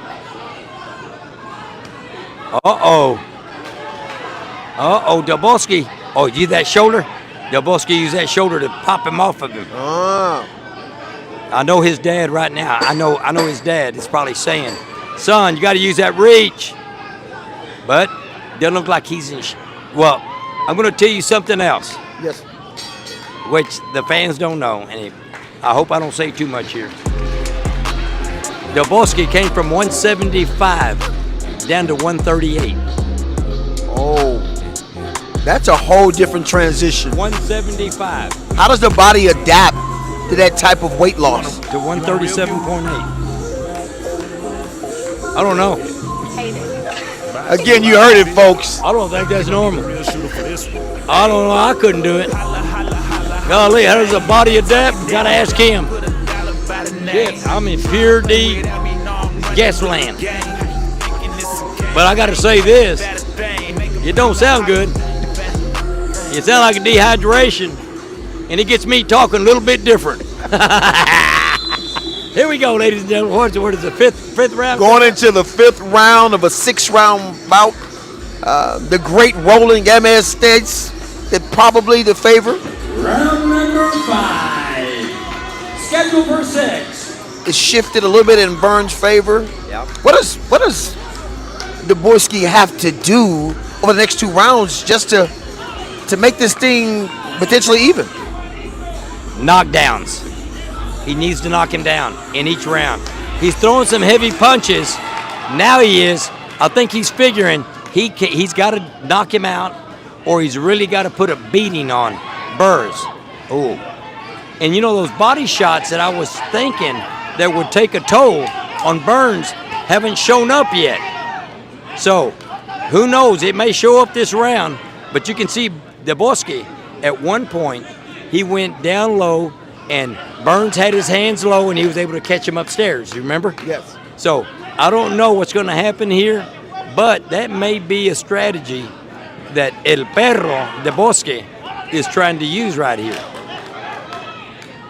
But he's definitely got to do some work to pull out a win in my book. Burns is just coming in. He's laying on him. He's working. Oh, I'm telling you, they're both getting shots in. Spits flying, sweat's flying, hair's flying. Shit, hands are flying, leather's flying. Shit, the kind of shit we want. I mean, the kind of stuff we want to see. Eyes are starting to get closed, little shiners. Shit, you missing it, ladies and gentlemen. You ought to be here. You ought to be part of catching some of this sweat and spit. Everything that the great legend Roland Gamez has said has paid off.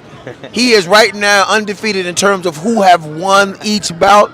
And right now he believes in order for Alexi to pull it off, he's going to have to need a knockout. Now, do you believe if he shows good this round and next round without a knockout, he still has an opportunity to win? Draw. You heard it, folks, a draw.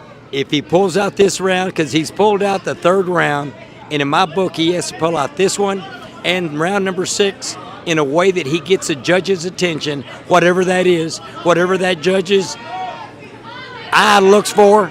Because I know what I look for when I'm judging. I know what I'm looking for. Okay? And when you give it to me, you got it. So I can't see anything that is really catching my eye that tells me what catches what they're doing that would catch my eye, that would catch their eye. But look at this. Burris is staying right in there in the pocket. He is. You had talked about taking the Red Dead Del Bosque's advantage, which is his reach. I mean, we talked a little bit about film. Do you think maybe Burns just kind of just strategically put in a plan to take away that reach? I think so. And what I also think is that there is something about Del Bosque that is just not, he's not 100%. Whether it's a weight loss, whether it's emotional despair, whatever it may be. Maybe I'm making too big of any one of these things, but I will tell you this. When you put all those factors in the equation, one of them's going to spit out in a negative way. It's going to have an effect on him. Whether it's his wife, whether it's his baby, whether losing 40 pounds, 30 pounds, whatever it was. Let me see, 35, 36, 37 pounds. That's a hell of a lot of weight. You heard it, folks. Again, we always talk about just the physical factor of boxing. And what Roland has explained to us, that's just part of it. We're talking about multiple factors that have nothing to do with the ring that may be playing a toll. And to lose 35 plus pounds over whatever period of time, we're starting to see the effect. Here we go. Third, 6 and final round. Amateur. Well, that's it. This is it. All the marbles. 6th round. And again, the great Roland mentioned it may be favoring third degree right now. Yes, I'm thinking Del Bosque is going to pull out a big ass round here. Whether it's a knockdown, it's going to have to be something that's very convincing. I just feel that if he has won these rounds in the judge's eyes, it just has to be on something I can't see. Okay? What I'm seeing right here, I'm seeing a very courageous Clay Burrs staying in there. Look at this. Okay, oh, he's taking some punches, but God is not slowing him down. He answered. Hit him with the 2 combination. Yep. Clay is just comboing, trying to do some little rinky-dink stuff. Clay Burrs. Oh, yeah, they're stepping on that ring. That ring's not got talk very about good. that. Do you think that's playing a Yeah. factor on kind of the footing for? Well, the watch fighter? him. Watch him. They're all looking down at it. I'm noticing that. Yeah. And that could be a disadvantage as well. Yeah, it sure could. You want to get out of this corner right here. You want to fight your fight over here. Do you think they're getting an advice from the corner to tell them to stay in the middle of the ring, or? I don't know. It would seem like the boxer would figure it out himself. You know what I mean? He knows where the good spots are, where the back. Golly, I'm just not seeing a clean. I mean, it just.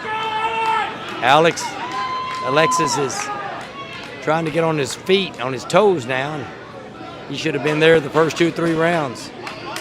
He should have stole the first 3 rounds. You think it's a little too late? I'm thinking it is. I'm thinking it is. But well, you know, I mean, you've been around the fighting world for a very long time, and you know when there's a slight disadvantage on. It had him projected to win. It had him projected to get the W, to get to his 19th win. Yeah. What do you think he's going to say after this fight in terms of recalculating what he needs to do in order to get back into the victory side? You know, that's a tough question to answer for him, because whatever that factor that's taking him away from what I know he can do, it's going to have to be an answer. Look at that. You are right. I see the swelliness in Alexis' face. Look at that. I see it. But anyway, getting back to he thinks he's won. He thinks he caught it out. A sweet love punch there at the end by Clay. And he just said, hey, this is the end right here. Bam! Clay caught him with a straight right at the bell. And man, him home, and the back of Alexis' head was facing up. We just saw hair go up and water shoot up. Yeah. What a fight. What a fight. Yes, sir. He's going to get the decision. Listen, we saw, again, an exciting fight of 2 men, 2 gladiators. It went the full 6 round based off the analysis from the great Roland Gamez. He mentioned that the favorable will shift toward 3rd degree. He should have came out immediately, but he talked a little bit about him jamming up his arms, not give a reach, not allowing him to get his size advantage. And because of that, Burns was able to keep him short, keep him tight. And Roland has said that he believed the victory will go to 3rd degree.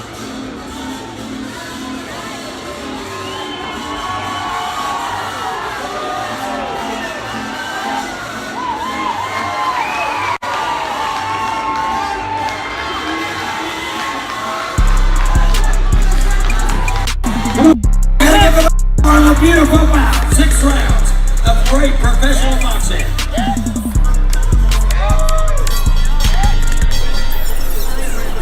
Okay, fight fans, now it comes down to the judges' scorecard. G6K. And fight fans, this is a unanimous decision. Judge Jesse Reyes scores it 60-54.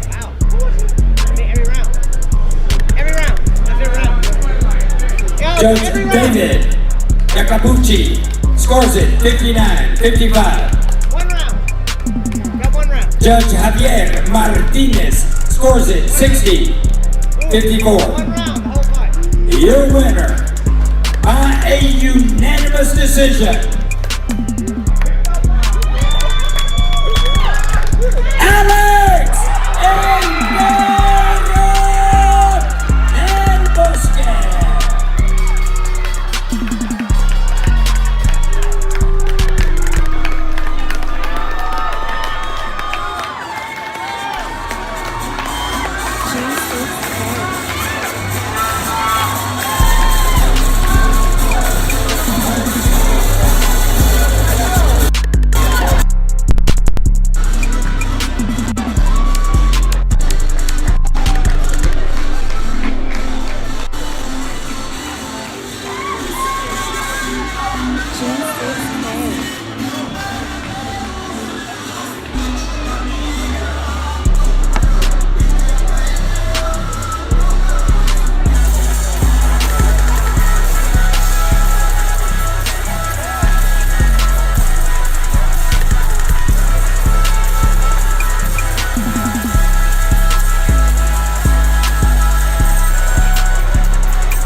Congratulations, Alexis.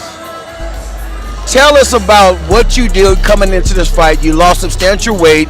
You just had a baby. You had a lot of things going on in your world. How did you get focused on this fight tonight?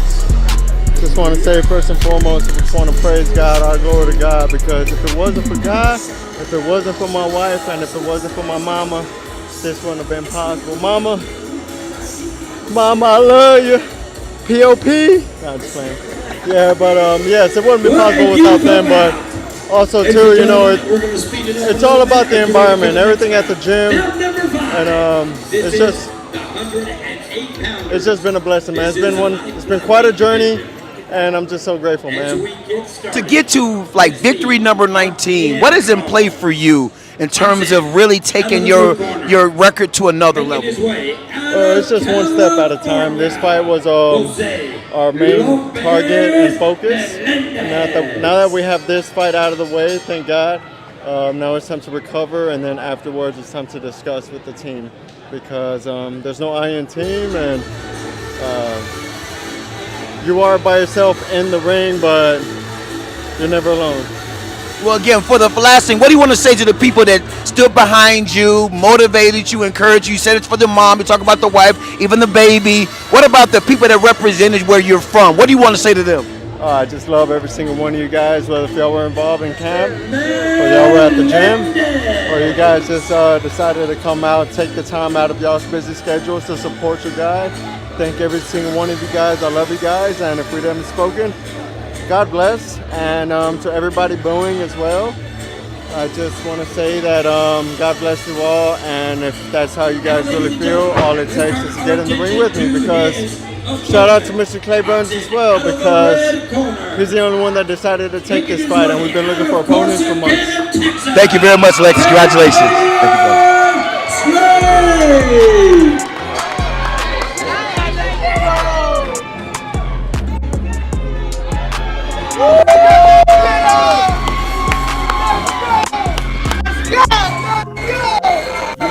You want a real view?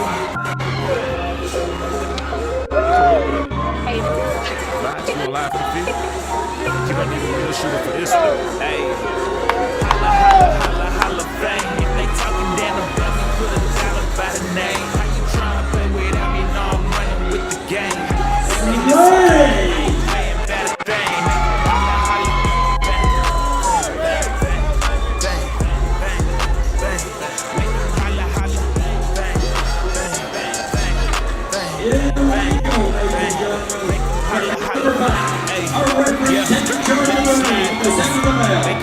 Like I do it, they just try to. Camera to the breakdown, don't get lied to. I ain't saying number 3, but right beside you.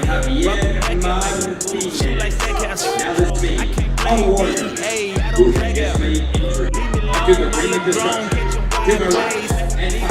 Out of the right with the wide face. 23, I'm making my Titans. He stands in at 5 feet 3 inches as a professional 7 rounds. He weighed in at 108 pounds and 1/4. Ladies and gentlemen, Jose Lopez Melendez.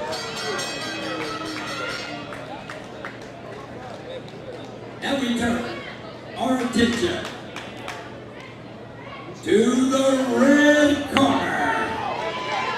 This young man stands in at 5 feet 6 inches. As a professional, he knows no defeat. 3-0 in his reign for pain. Undefeated. He weighed in at 107 1/4 pounds. He represents a faith over fear boxing gym.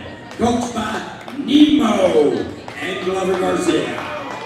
Out of Corsicana, Texas, Octavian and Gallo Strike.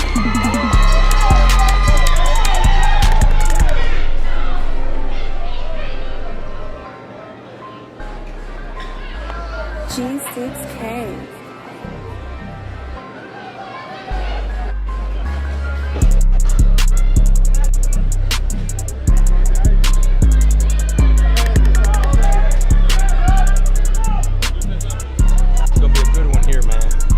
So we're looking at the 5th bout for tonight. This is the one before the main card. Right. When you talk about a good one, what are some things you want to share about this fight? You're going to have a lot of speed here. You're going to have kids going in and around, moving around real quick. They're going to have to be watching each other for the quickness. They're coming in here. See there, he's even trying to blind him. That Kentavious with that little. See there, look how quick that was. You see that? Yes. He threw he threw 2 punches in less than 1 second. Oh, here comes the kid from California, Melendez. Oh, look at that! What I tell you? Oh, he got him already. He got him already. He already rocked him.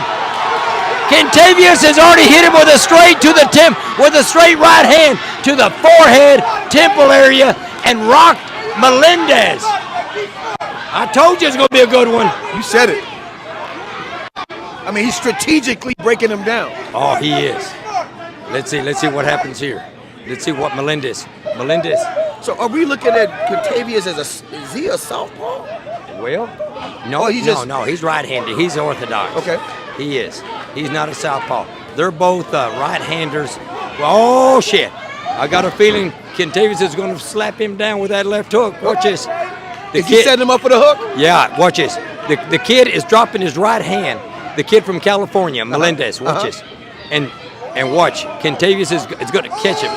Okay, he's going to hit him low. Then he's going to come back with that left hook to the head. Watch this. He's stumbling. Was it a hit? Oh, he just missed. He missed him.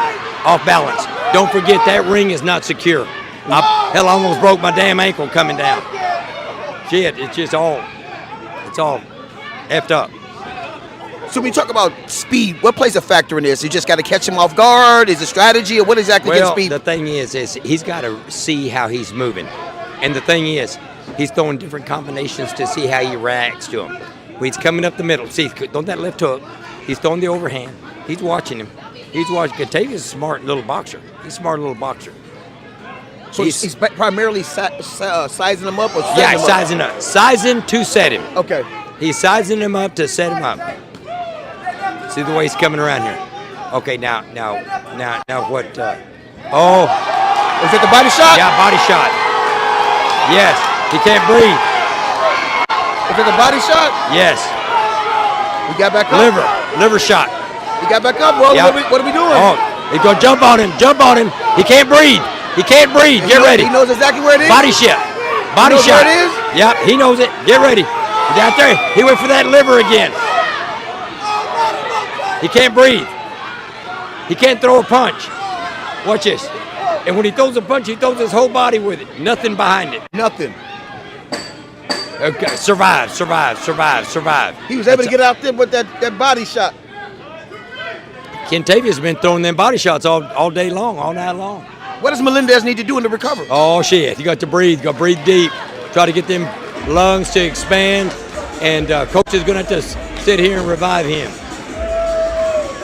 Do you believe there's an opportunity to go further than that? Because, I mean, if he's hit and he can't breathe, how much longer do you think he can last? We're going to find out. Doctor stepped in. Because you know what?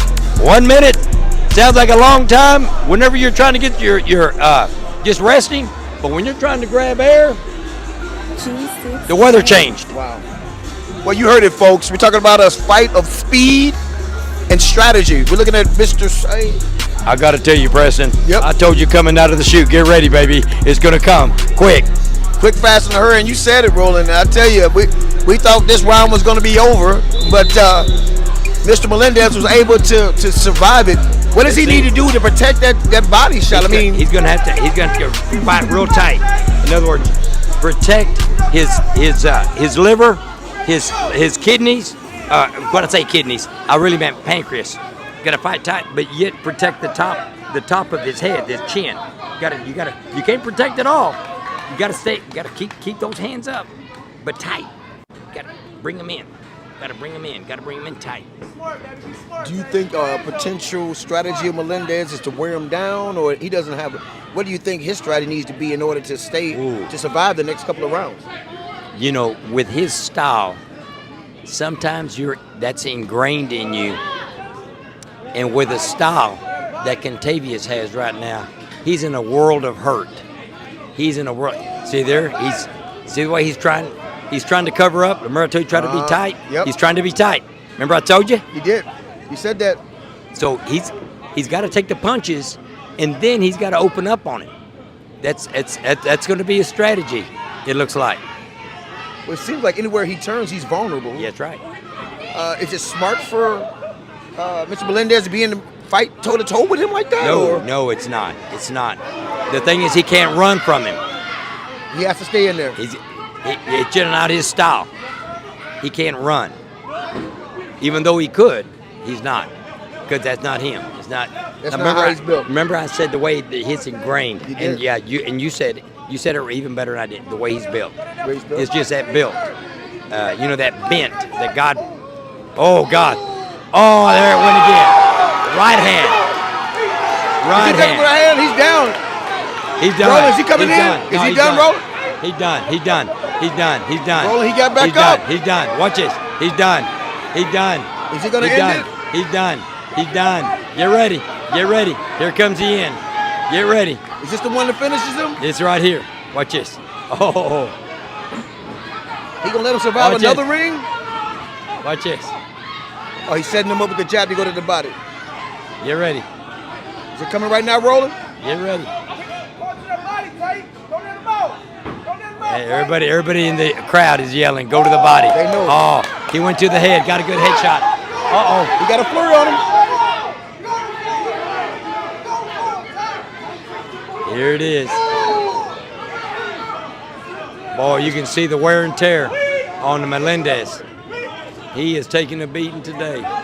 Is he setting him up with that jab to get to the body? Yes, he is. See there, he's trying to get to him. But Melendez is keeping his hands low, a lot lower. Like I told you. Body. Oh yeah, he knows I'm getting my body beat the hell up. But by doing this, how can he go on the offense when he's doing how to protect He him? can't. He's surviving. He's just surviving. Just surviving. He ain't throwing nothing. You see? He's just out there. Yeah, he's surviving. He's trying to throw a punch.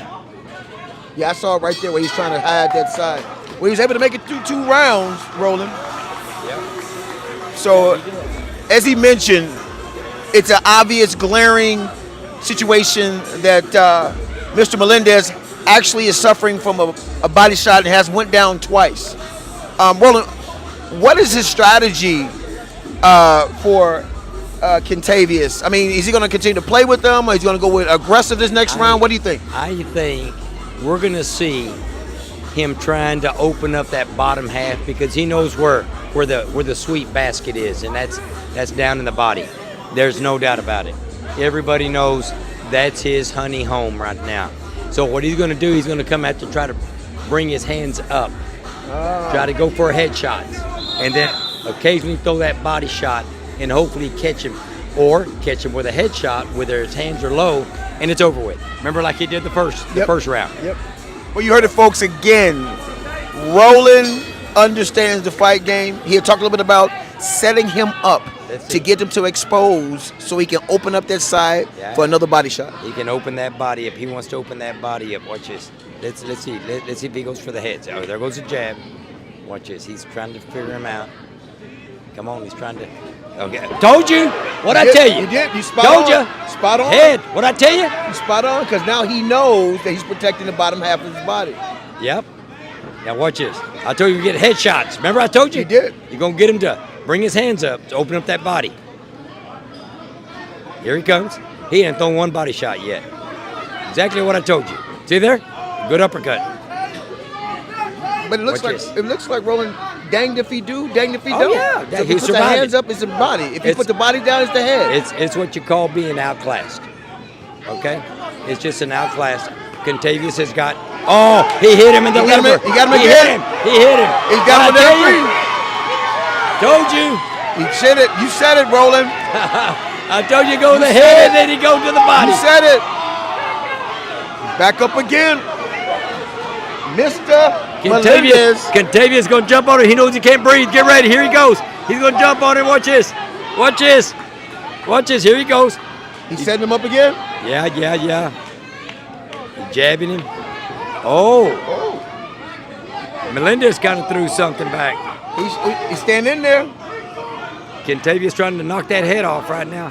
To lower. He can't even move that arm. He wants to lower them hands. See, here you.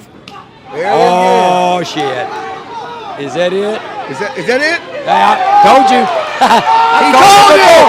I called him before he even went down. You called it! Ladies and gentlemen, it has been called a body shot. Mr. Melendez is down, and it has been called, ladies and gentlemen. The 5th bout, full with excitement, flair, and the speed and strategy of Mr. Slay, setting him up for the convincing body shot knockout. You asked for it, we brought it. Thursday night fights here in Irving, Texas. But Kentavious goes back to the winning record of 4 wins, 0 defeats. You should have been here, folks. Excitement is amongst us, it's everywhere. The room is packed. The excitement level is an all-time high. Boxing at its finest. You heard it. Semi-Pro Live, Hall of Fame TV. Next up is the big bout. Marvelous will be fighting in just a minute. Slay, Semi-Pro Live, Hall of Fame TV. Coming right at you. 3rd round, 1 minute, 48 seconds. The 4th time that Mr. Menendez went down. Slay says, no way. Ladies and gentlemen, let's give these young men a round of applause. Come on, they cannot control the show. And your referee calls a halt to the action. Ruben S. At 1 minute and 48 seconds of the 3rd round, your winner by a technical knockout and still undefeated, Kentavious El Gallo Negro Slay.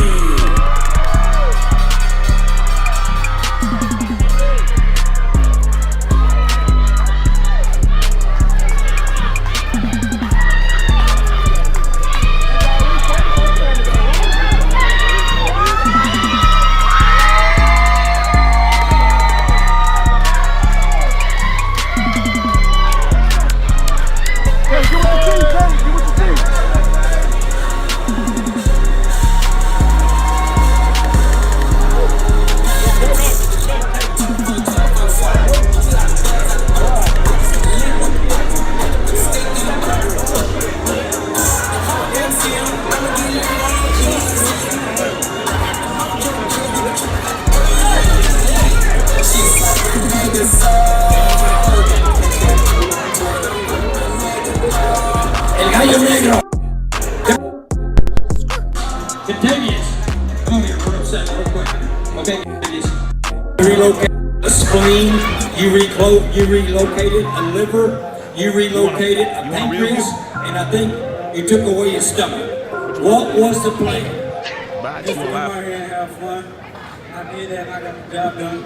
I thought it was to perform surgery here. That's what I thought. No, real quick. Let me tell you, you worked his body to death. Yes, sir. You actually, when you knew you couldn't get to the body, you knocked him on the head, right? Yes, sir. It was upstairs, downstairs, downstairs, upstairs. Upstairs, downstairs. I hit him in the head so he could pick his head so he could open up the body. You got it right there. That's what we were talking about. Well, anyway, how about some last minute shout outs, Kentavious? Just shout out to my team and my family coming out to support me. Shout out to everybody that came to support me. Oh, shout out to Corey Smith for putting this up. You gotta say Corey Smith, baby. A big shout out, right? Yes, sir. Big shout out to Corey Smith for putting me on this card. He believed in me. There he is, our promoter. Okay, how about a round of applause right here, ladies and gentlemen? Thank you, Kentavious Slay El Gallo Negro.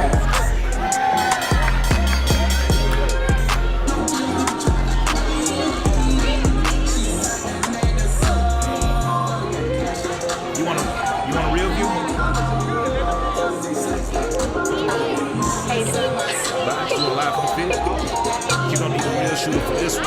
Hey, holla, holla, holla, holla, fame. If they talking down the booty, put $1 by the name. How you trying to play without me? No, I'm running with the game. How you thinking this a game? I ain't playing by the thing. Make 'em holla,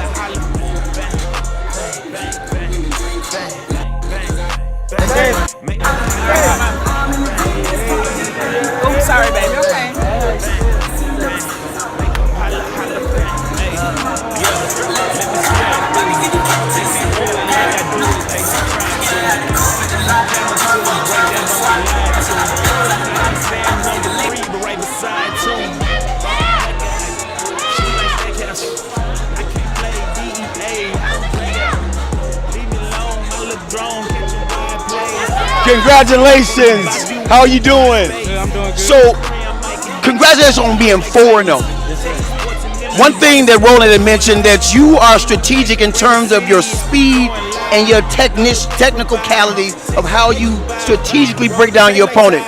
What did you see about your opponent that you knew you could take advantage of him early? I seen he was a tough fighter, but he was very slow. He was real slow, like way slower than me, so I could open up, hit him up top to open up to the bottom and land the punch that I wanted to land. So when you saw that he was vulnerable, he went down 4 times, what was you thinking in your mind? That I was about to finish him, that he was done. Did you? Yeah. You're 4-0 right now. Yes, sir. Going for 5-0. What do you want to say to the people that help support you? Are there anybody in your family out here that supported you? Who are these people behind you? This all my family. They all support me. Everybody support me. So tell the people right now, what do they need to fear about Tay Money? It's a lot they need to fear. I don't even know where to start. You understand? But ladies and gentlemen, you have proved yourself. You showed it, and congratulations on being 4-0. Thank you so much. Welcome up. There it is. PZL.